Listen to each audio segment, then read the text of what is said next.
Hello, my name is Hannah Spiegel, and this is going to be my presentation over youth suicide ideation in the case of Jamie. So, following the ABC model, for the A portion of that, I think it's going to be important to do open-ended questions with Jamie. I think with teens, asking a lot of close-ended yes and no questions could lead them to feeling interviewed. And also with that, I think it's going to be important to ask open-ended question in a way that is more informal and flexible, because I think oftentimes teens have a poor view of psychiatrists and psychiatry in general, so I think it's going to be very important to not sound robotic here when we're asking these kinds of questions, and ensure that we're making a very personalized experience for Jamie. And with that, for the A portion, I do think that some formal assessment would be necessary here.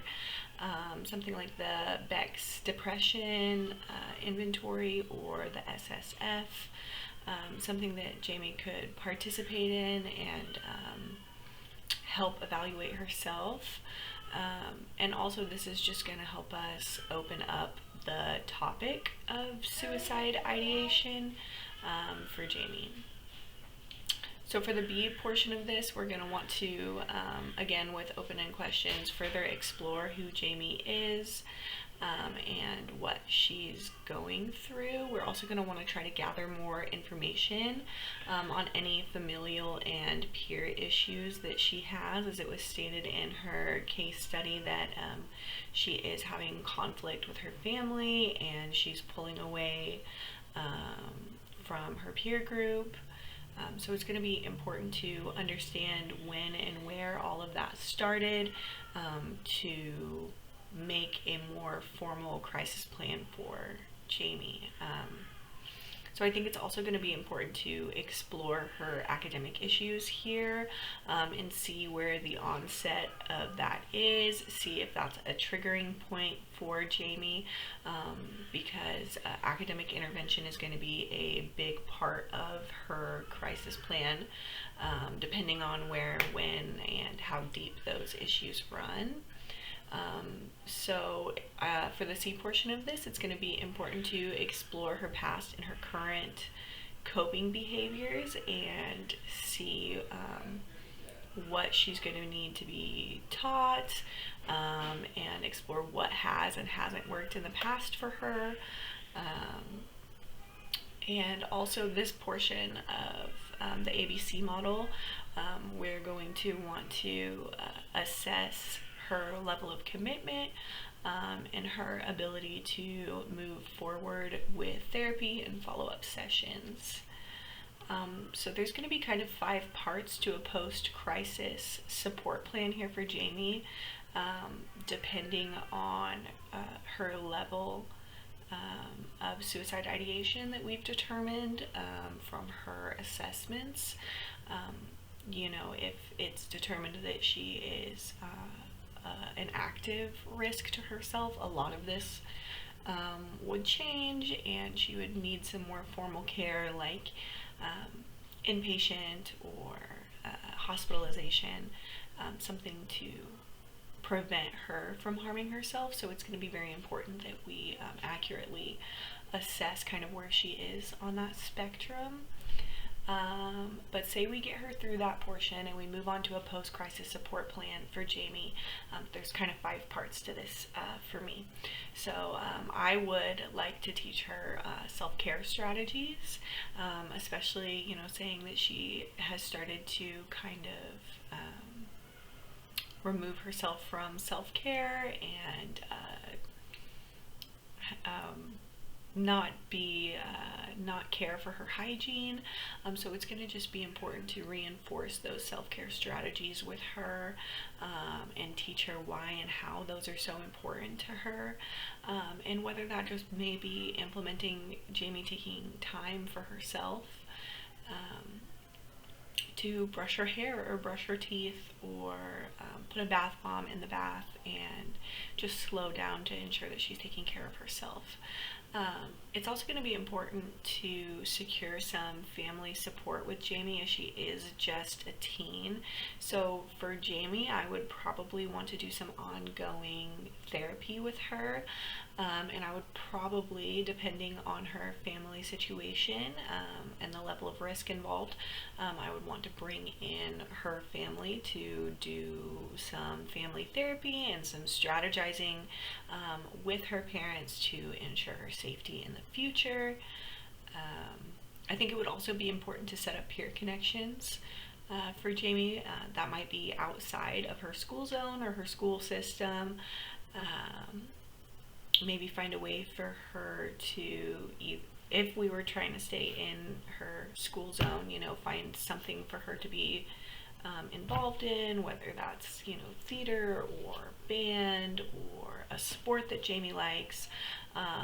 But also I think it would be important to find a therapeutic peer connection for her after her crisis therapy is over. So whether that be like a support group for her to speak with about other teens that are struggling with this, or teens that are struggling with familial issues, or just finding something for Jamie to participate in and speak with other people her age, I think would be very helpful to stop that social isolation. So I think it's also going to be important in her post-crisis support plan to understand what kind of academic interventions are needed for Jamie. And this is kind of the tough portion when you get to caring with teens, because we need to understand any developmental issues that might be there.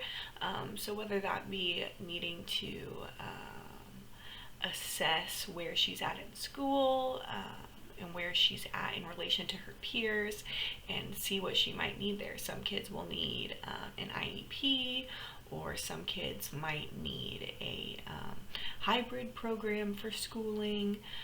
There's several different things that she might need here, and whether that just be depending on what's going on with her peer issues, we don't really know yet, but something to create kind of a safe space for Jamie, a safe teacher for Jamie, someone that she feels that she can go speak to if she's having issues with her peers, or if she just needs extra help in classes, like a para support or something of that variety. So I think it's going to be important to set up some sort of academic intervention for Jamie. And also I think it's going to be important to work on follow-up care and commitment with Jamie. While crisis support really only lasts 6 weeks, Jamie may feel that she or her family may feel that they need continued care. So whether that be referring Jamie out to another therapist, whether that be referring her entire family into family therapy, just setting up that follow care for Jamie and seeing what level of commitment that she and her family can have. So potential challenges that I think that there might be for Jamie. So Jamie has reported familial strife as a reason for feeling the suicidal ideation. The depth of these challenges and the family's willingness to participate in Jamie's care plan could impact her recovery and could just impact our crisis plan in general. I think oftentimes it's very important to have a family involved, but depending on her socioeconomic status, her cultural status, her familial status in general, whether there be abuse in the home, all of those are going to be potential challenges to factor into her crisis plan. It's also important to note that as a teenager, Jamie may be resistant to care in general, and also understanding that she is in a state of social isolation right now. So it may start with some more intensive sessions where we're seeing her multiple times a week, and then maybe we can scale back to once a week or every other week, once a month. That sort of thing. But I do feel that just with her age, it might be hard to get her to open up, and so that could be a potential challenge to earn her trust and cooperation. So thoughts and a reflection for me. So on teen care, caring for teens in general is not in my career plan, so this was kind of a tough thought for me on what I would do and where I would be. I have no intention of school counseling or really working with teens. I want to get into adult corrections and addictions. So this is kind of outside of my wheelhouse, but it is interesting for me to think about because you never know where life will take you. I think teen care can be really, really challenging because there are so many points to hit and to think about. So I think oftentimes that teen care should be left up to more seasoned professionals and up to people that can understand and work with all of these challenges better. So, like school counselors, people who are more refined and trained more towards this type of care. I think that's very important. So there's a lot of layers and challenges to working with teenagers that you really have to think about. So that's going to be like academic and development issues. Is our teen having trouble committing to academia, because that's going to be something that has to be worked on. You have to work on the mental health while moving them towards the end goal of leaving high school someday, or getting a GED, or finding some kind of care plan that works with her academic issues. Also, can be developmental issues at play, and this can be with anyone, so it's not just a teen. But it is kind of important when you're thinking about teen care to assess any developmental issues that might be there, whether that be autism or ADHD or ADD. Any issues that might impact her academic goals, those are very, very important to assess and understand. And I think oftentimes for kids, they end up in a place of strife or this suicidal ideation because these are issues that aren't being cared for and assessed previously. So it kind of opens up a whole new window for you. Also, when you're working with teens, there can be like a lot of parental issues and familial issues. There's oftentimes more than just one person at play when you're dealing with teen issues, and that's within the family, and that's in school too. So there's lots of peer issues and peer group issues and things like that.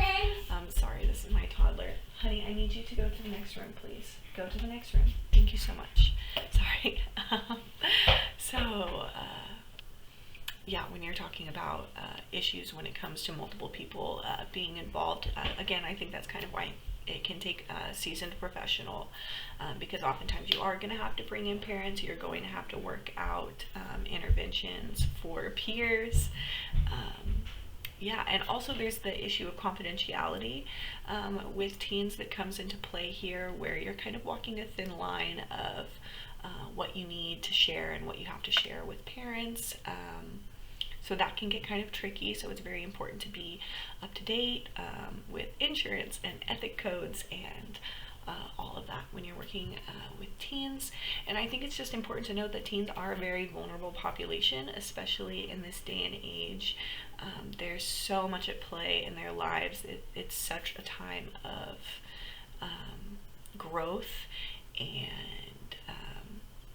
yeah, it can just be a huge challenge, and they are so vulnerable and so emotional, and it can just be tough for everyone involved. So those are my thoughts and feelings on my case study with Jamie. Thank you very much.